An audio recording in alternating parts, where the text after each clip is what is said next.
from Future Migration and Education Consultants. Today, we are going to discuss about the topic that we left last time regarding small business owner category for ACT, as well as we are going to insight some lights on the new release from Victoria regarding chef, cook, and baker. And back to you, Hamid, if you can, insight some more Thank you. lights on. Yeah, thanks, Pooja ji. Thanks for introducing us. Yeah, so we're back once again to our evening session. Good evening, everyone. And yeah, we left over with the last time. I think we left over a part of the small business owner category in ACT state nomination, and we'll just go through that today, and we'll also go through the Victorian workforce skills pathway as well today. So we'll discuss about these two topics today. If you have any questions already, feel free to keep them with you and send us ahead once we get through to the topic. So the first one we're discussing is the actual small business owners category in ACT, Australian Capital Territory. So we've discussed the state nomination requirements last time for the critical list for the 482-457 applicants, and we were left with the third category, which was the small business owners. So there is another category which you can apply the state nomination under. So you don't have to be on the critical list if you're applying under the small business owner category. You do need to own at least 50%, 51% of the business, registered business. Now, when I say the business should be registered in ACT, there were a few questions that came up last time after we slightly touched base with that, was that whether the business, if it's interstate business or if it's overseas business, would that be eligible? The answer is no. It has to be registered or must be located in ACT. So you need to have a setup in ACT itself, and the trading has to be in ACT for the last 12 months before you apply. Now, if it's a new business setup, sorry, I'll go through the turnover first. The business has to be a minimum turnover of 200,000 per year, per annum. So if we're looking at 3 months to 6 months, so they'll prorata it. So they will look at it accordingly, a fraction of it according to prorata. They'll look at it that if within the 3 months or the 6 months, whether you've met that 200,000 minimum turnover requirement. Yep. Your business must be profitable. So not specified as to how much profitable. So there's no percentage of profitability, but in coming to terms, the business financials should reflect some sort of profit coming through. So even if it's $1 or 2 or 10, it's still a profit. So the business should be profitable. Business must be paying a minimum taxable income to you, to the main owner, whose name's on the 51%. So for a 190, because the minimum requirement of living in ACT is 6 months. So if you look at the 6 month period, the business should be paying you at least 26,000 for those 6 months. So you should have made at least 26,000 in your bank account coming from the business as a taxable income. And then again, for a 491, sorry, the minimum period is 3 months. The residence period is 3 months before you can apply or before you become eligible. So in those 3 months, $13,000 is what the benchmark is for taxable income. Now, there's a crucial part of this business. There's a very important part where you got to note that you must employ at least one Australian citizen, permanent resident, or eligible New Zealand citizen for at least 13 weeks or more. So you need to have an employee who is an Australian citizen, permanent resident, or eligible New Zealand citizen, and should be working for you for a minimum of 13 weeks. I was going to say 3 months, but I would rather correct myself and say 13 weeks. That's what they want. So that's one of the major requirements. Yes.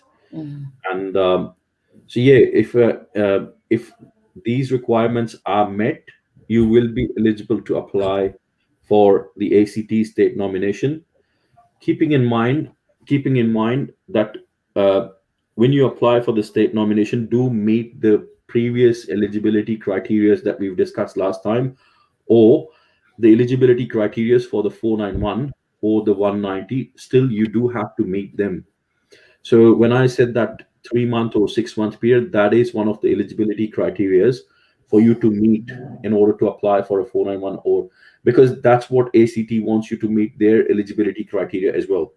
Mm. Uh, so once met that, you can look into going for applying to the small business owner stream. You do not have to be on the ACT critical list. You can be on the list of Department of Home Affairs. When I say that, it means your occupation. Your nominated occupation should be on the list of Department of Home Affairs. If it's not on the list of uh, ACT critical list, it wouldn't make a difference. So if you, as far as you are on the list of the Department of Home Affairs, So uh, can I ask you one question over there, Hamiti? yes, So please. as long your business should be related with your occupation, is that what you're trying to say here to the No, students? no, Okay. it can be any business. So Mm. business does not has to be related to your nominated occupation as well.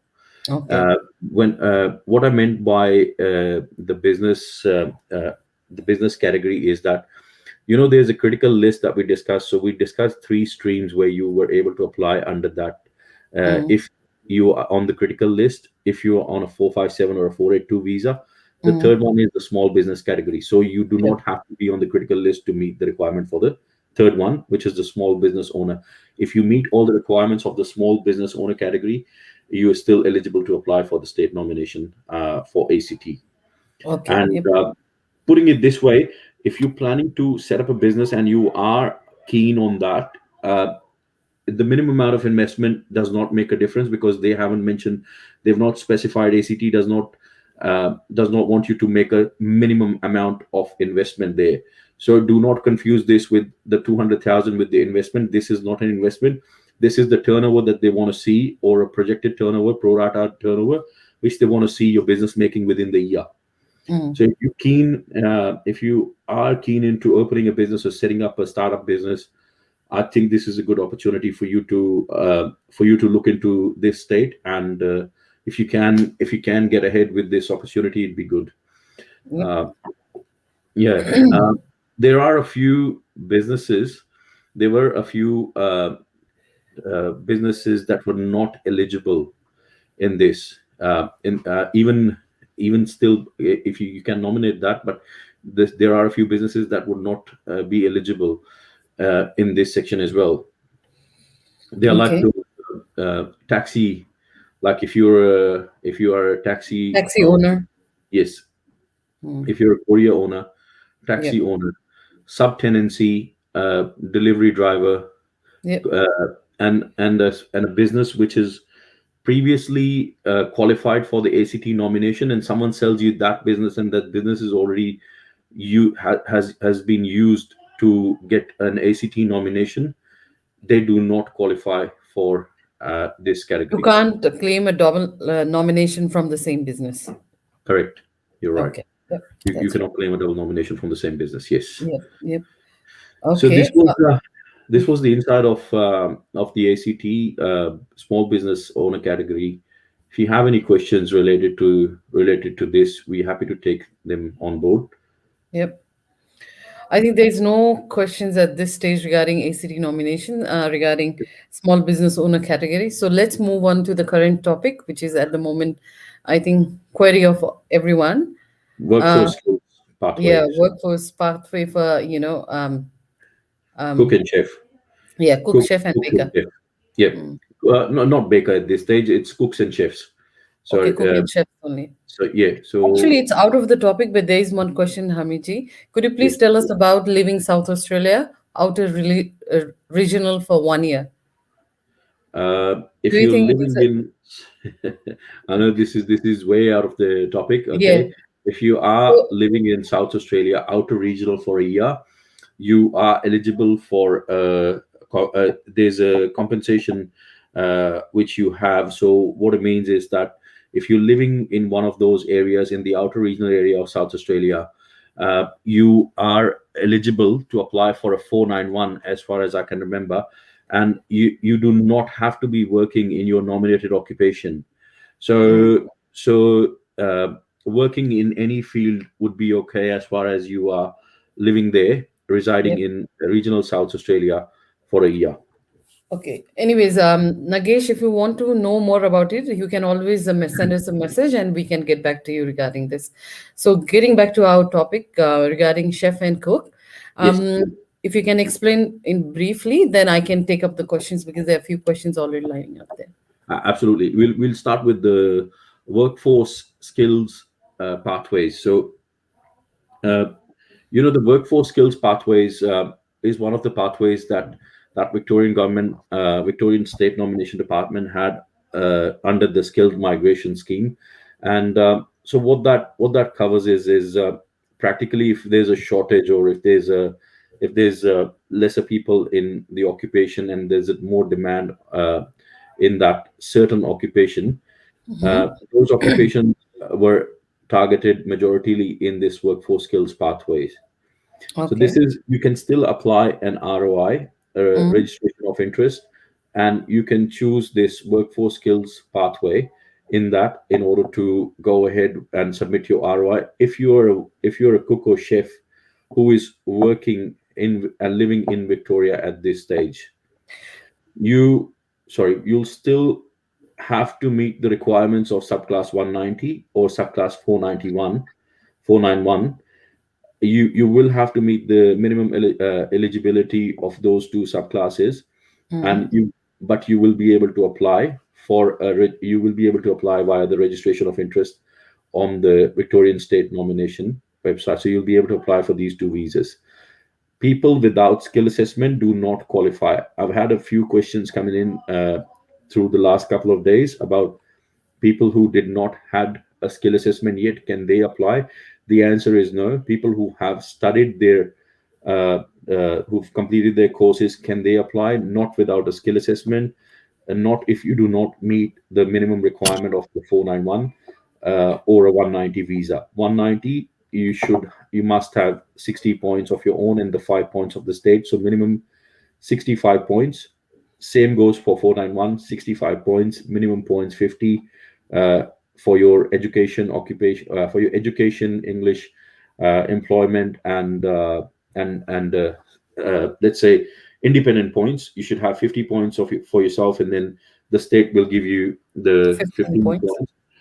You must be working in a regional area of Victoria and should be living there in order to meet That's for those 491, for 491. Yes, not please. for 190, right? No, 190. You can be living in and working in Melbourne Victoria. itself, yeah.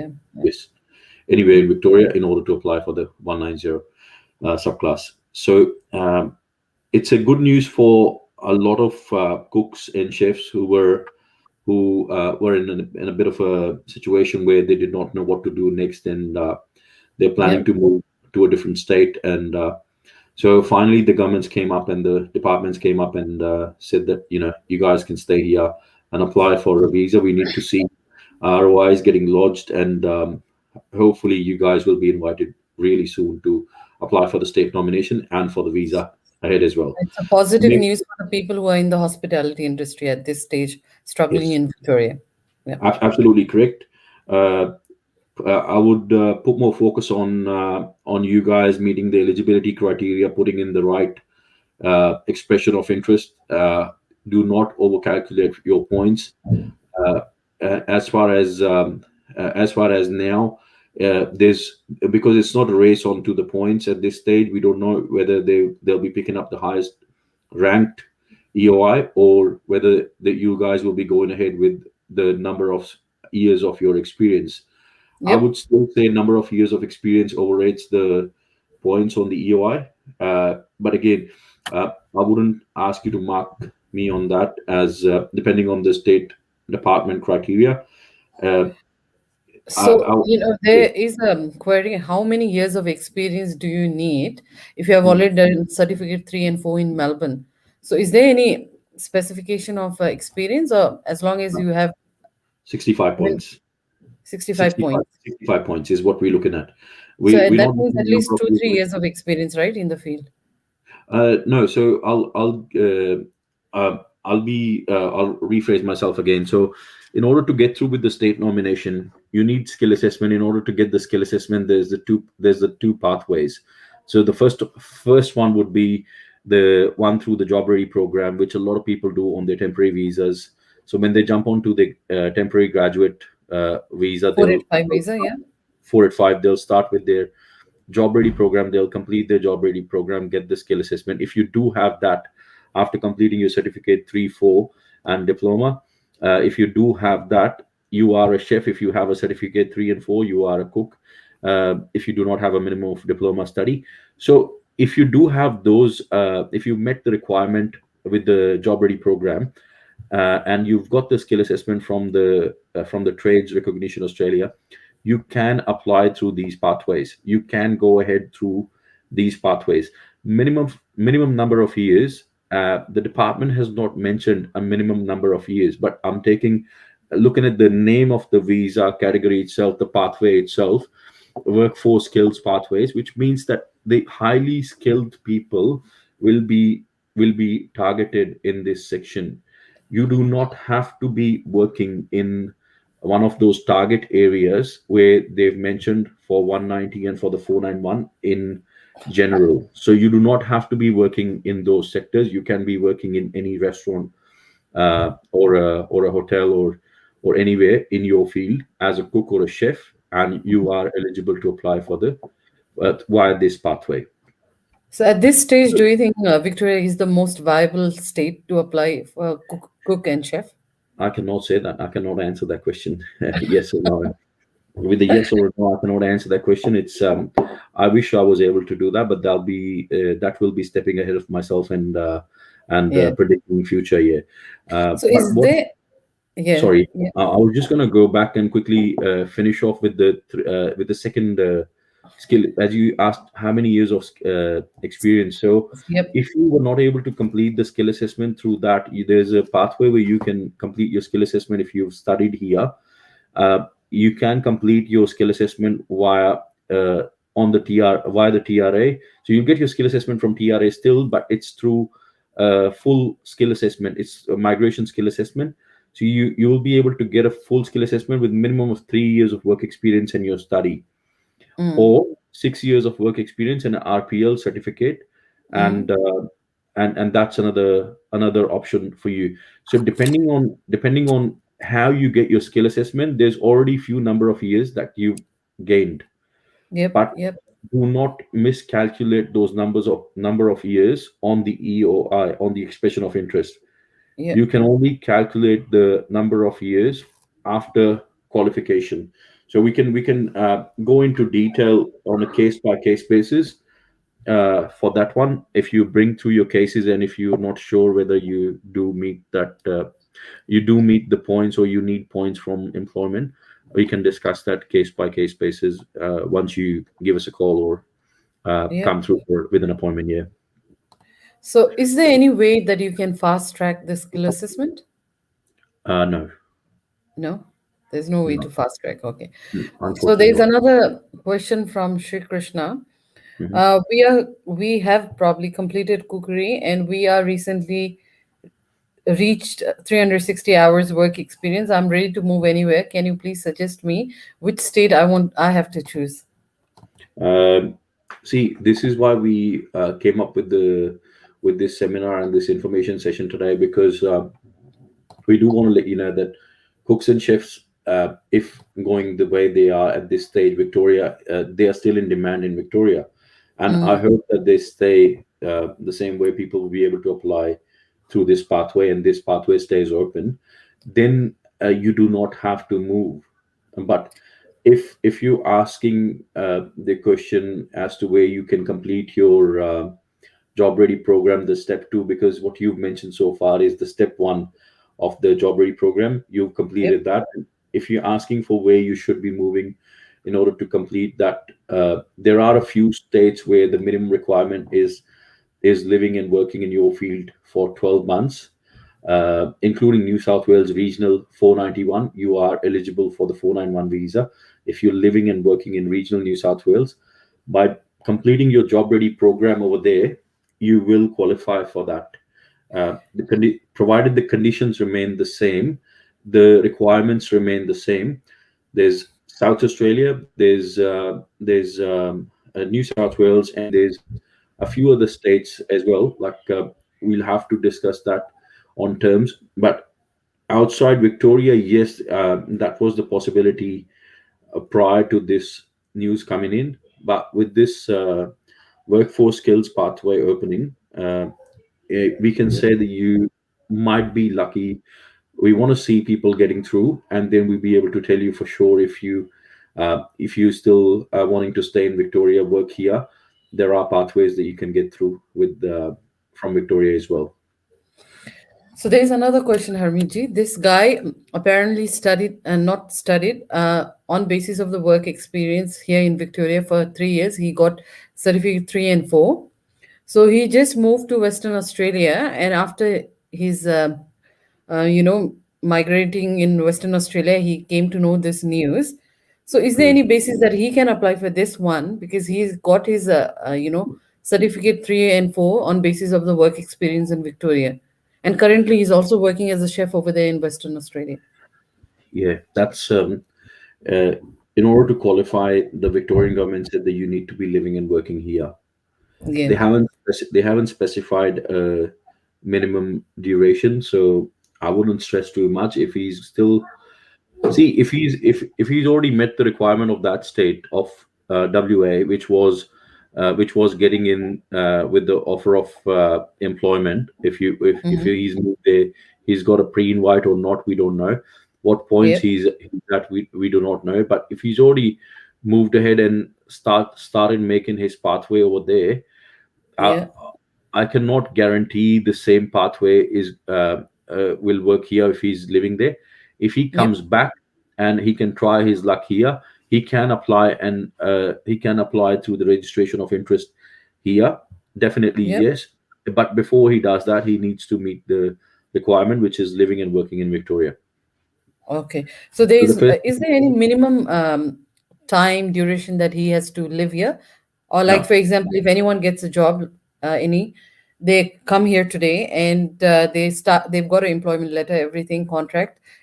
Do they qualify or do they need to wait for a certain time to get qualified to apply this one?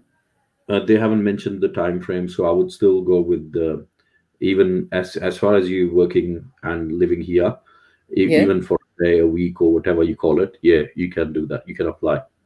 Okay. Yeah, that's You'll a be able to do that. positive that's a positive sign for anyone who is struggling in another state getting a job. And if Mm. anybody has offer here and employment, please Yep. come and grab that opportunity and apply for the Uh, subclass yes, that definitely. 190 and 491. Yeah, for Yep. people who are in Victoria working in their field and living in Victoria working in their field, definitely good news for you guys. And start Yep. applying, start the process.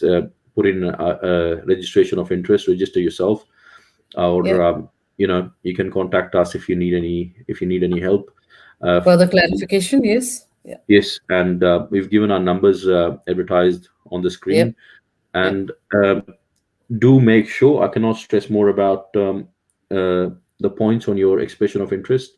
A lot of state nomination applications get refused because of incorrect points claimed on the expression of interest. So do not claim points if you're not sure about it, or make sure you're claiming the right points.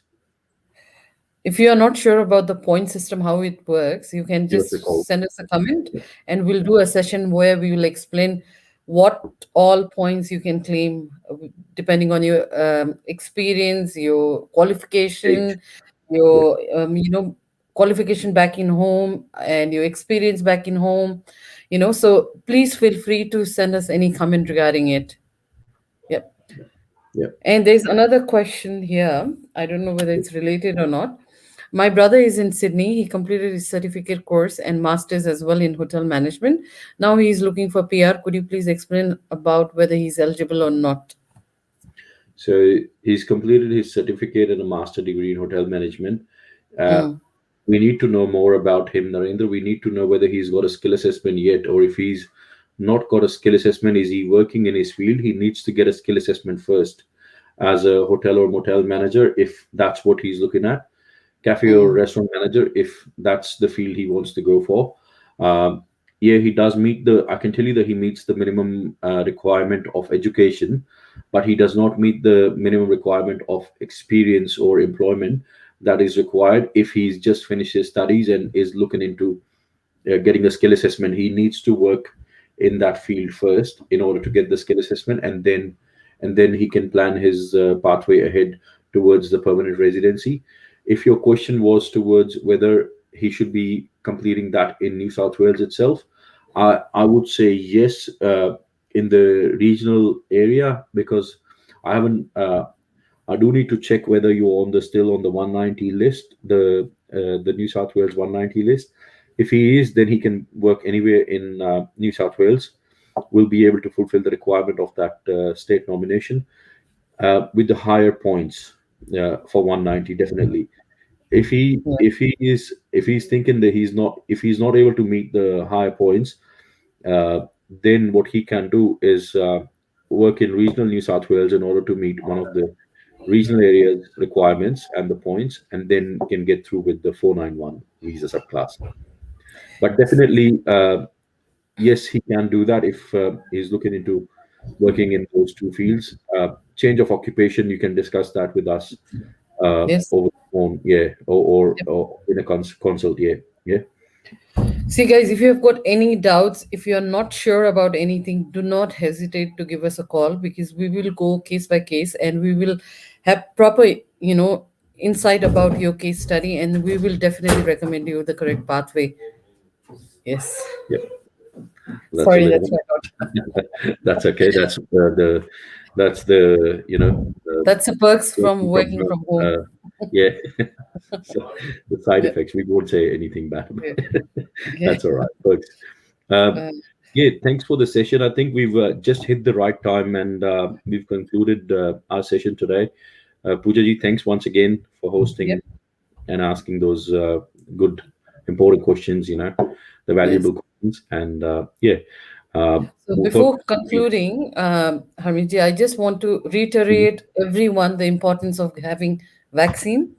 Oh, Guys, just be safe and please make your surroundings safe, and please abide all the conditions. You do not want to get any record that creates a character issue later when you are applying for PR. So this is a humble request to all my fellow members, yeah. friends, and students who's looking. Stay safe. Yeah, Stay safe. and, Thank and you. healthy. Yeah. Yeah. Thank you. Thank you very much. Have a good night. No worries. You too.